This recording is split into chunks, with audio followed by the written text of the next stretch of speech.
In this tutorial, you'll learn how to add sound effects to your scenes. The Dreamiverse already contains tons of ready-made sounds, and we're going to use some of them right now to bring this scene to life. First, let's switch over to play mode and see how it all sounds at the moment. Quiet, isn't it? Just doesn't feel right. In fact, it's creeping me out. So let's head back into edit mode and switch over to sound mode so we can start adding some sounds. Find the modes menu in the assembly menu.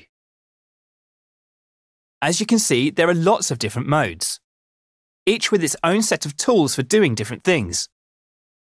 We're still in assembly mode right now, but if you select the speaker symbol icon with X, we'll switch to sound mode. That's better. In the next step, we'll start adding sounds to the scene.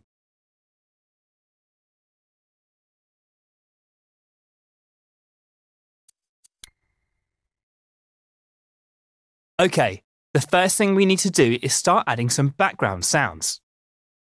See the icon with the magnifying glass in the sound menu? That's the search button. Select it now to see all different types of sounds you can add. Now select the speaker icon to search for sound effects. This is the Dreamiverse, where you can find all the stuff other dreamers have made. I've set aside a collection of sound effects for you in here. That's what this cluster is. It's full of different sound effects for you to use. Select it with X to open it. I've arranged the sound effects into groups. To get a proper overview, use the right stick to zoom in or out of the collection.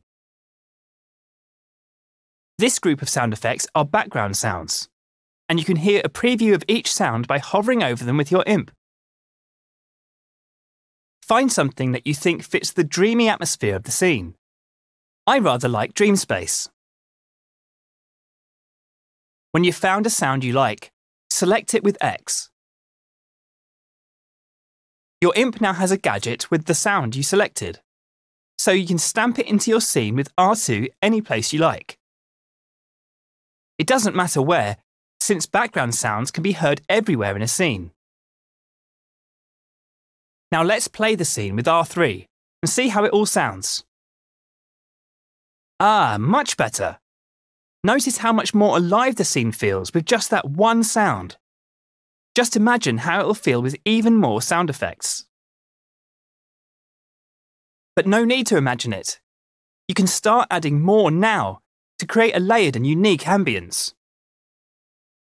If you want to replace a sound effect, just stamp a different one over it. When you've got things sounding just how you want them, rewind the scene with L3 and move on to the next step.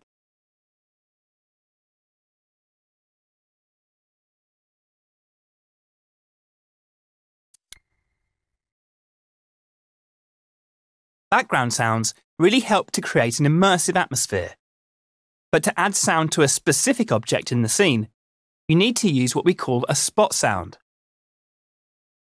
Let's try it out with the fire between the platforms. I'm sure we can find some fire sound effects in the collection.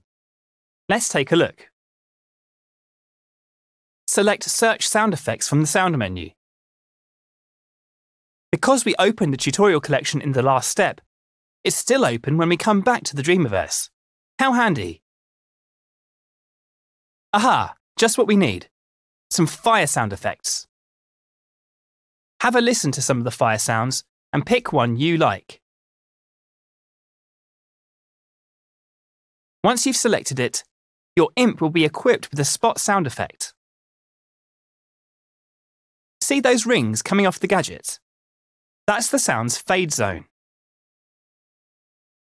The rings show you how the sound fades away as you move further from the source. Let's stamp that sound between the first two platforms, above the fire, and see what that sounds like. If you want to see the sound's fade zone, select the gadget with X.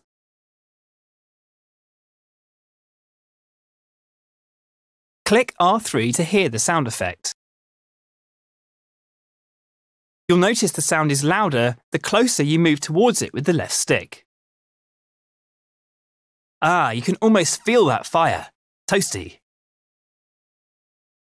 As you move away and out of the fade zone, it gets quieter until you can't hear it at all. You can press circle now to deselect the sound effect, then click L3 to rewind the scene. And if you're happy with your spot sound, move on to the next step.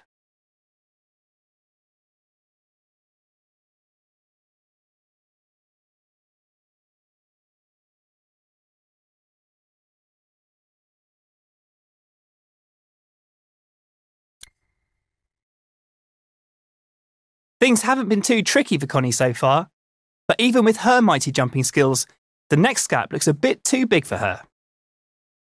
Let's fly over to that floating platform with the left and right sticks and get a closer look at it. Looks like there's a trigger zone attached to it. Why don't we switch over to play mode and see what it does?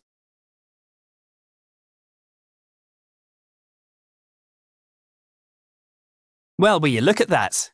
It lights up the platform when Connie steps on it. Lovely! You know what would make it even better though?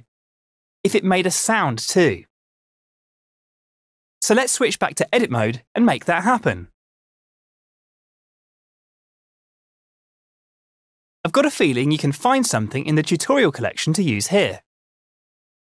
Go to the assembly menu and go back into sound mode. Now go to search and select search sound effects. Over here are some energy sound effects. Have a listen to a few.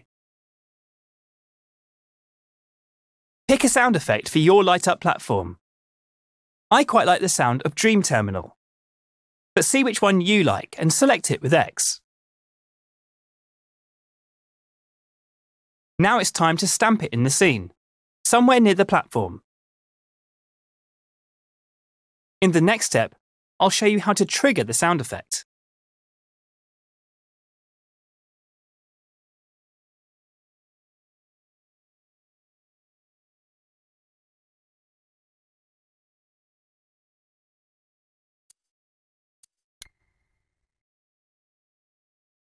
As we've already seen, background and spot sounds will play constantly if placed in the scene like this.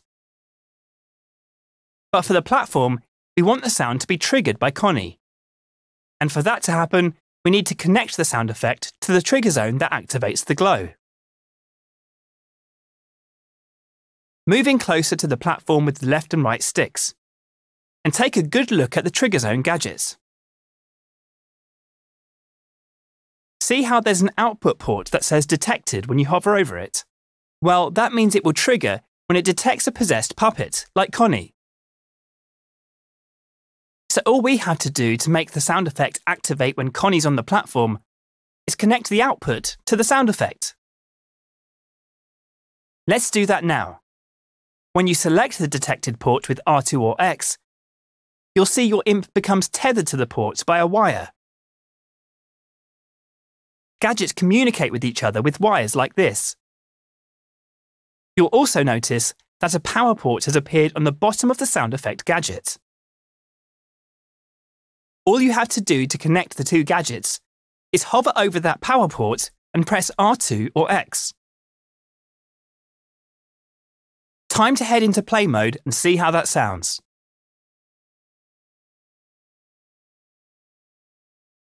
When you're ready, switch back to edit mode and start the next step.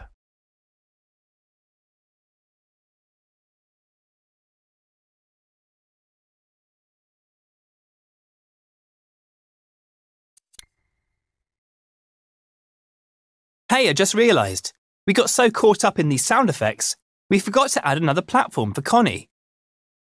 She must be getting impatient, so let's sort that out for her. The easiest thing to do would be to clone the platform. Remember how to do that? Just hover over it, hold L1, and press and hold R2. Once the clone has been created, let go of L1. Move it to the right spot, then release R2 to place it down. When you clone an object, any gadgets attached to it will come along for the ride. So all you need to do now is wire the trigger zone on the second platform to the sound effect. Or better yet, grab a new sound effect from the collection for some variety. It's up to you. Dream shapers should always go with their instincts. Whichever way you choose to go, move on to the next step when you're ready.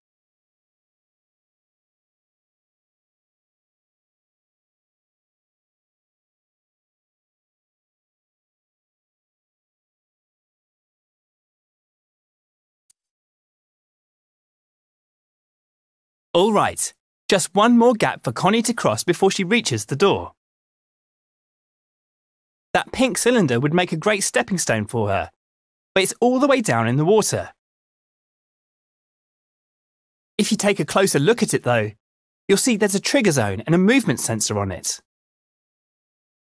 They're not connected to anything right now. There's also a keyframe on the platform. I wonder what that does.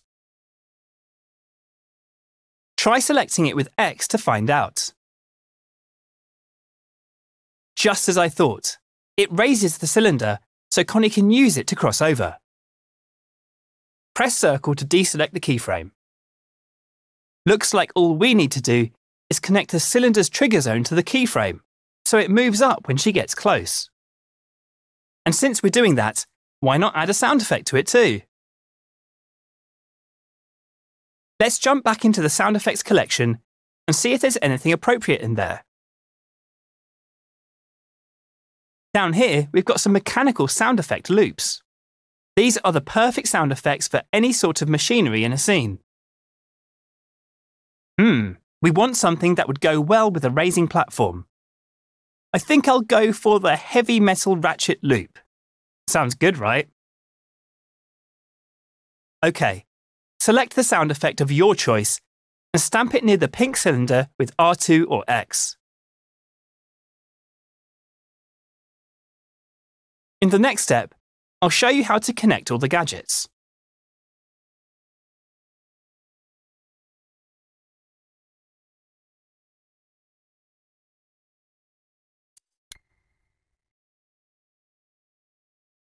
Now we just need to do a little bit of wiring to get everything working.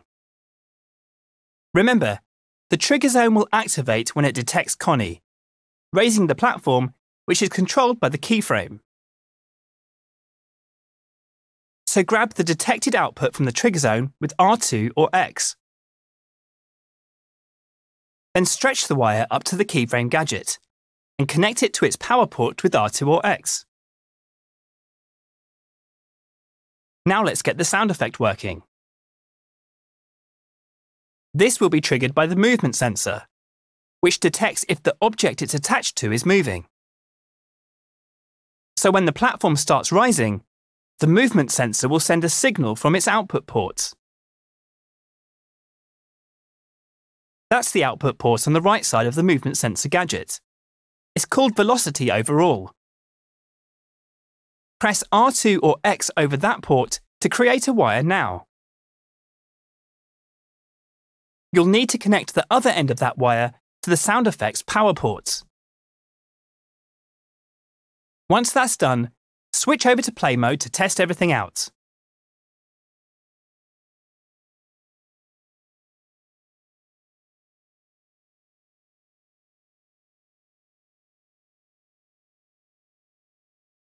Much better. That sound effect really makes a big difference. But there's even more you can do to bring this scene to life. See if you can add some sound to the water between the platforms.